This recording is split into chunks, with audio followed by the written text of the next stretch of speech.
जरा तसव्वुर करें, आप अपने घर के किसी पुराने स्टोर रूम या गोदाम की सफाई कर रहे हों, गर्द उड़ रही हो और सिर्फ चंद दिन बाद आप शदीद बुखार और सांस लेने में तकलीफ के बायस अस्पताल पहुंच जाएं। ये किसी फिल्म की कहानी नहीं बल्कि एक खतरनाक हकीकत है। इस वायरस का नाम है हिंटा वायरस। अस्सलाम वालेकुम, खुश आमदीद एवरीडे फैक्ट्स में। आज हम जानेंगे कि हिंटा वायरस क्या है, ये कैसे फैलता है, इसकी अलामात क्या हैं और इससे कैसे बचा जा सकता है। हिंटा वायरस क्या है?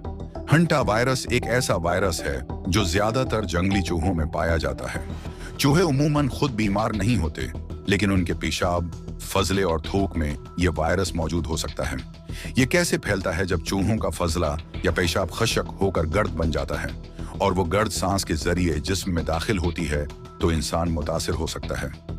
आलूदा जगहों को हाथ लगाने के बाद आंख, नाक या मुंह को छूने से भी इन्फेक्शन हो सकता है।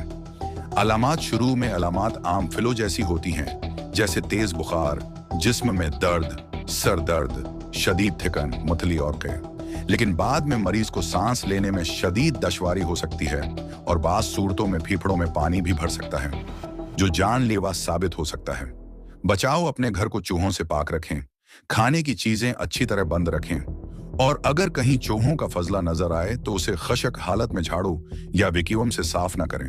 पहले जरासीम कुश दवा का स्प्रे करें, फिर दस्ताने और मास्क पहनकर एहतियात से सफाई करें।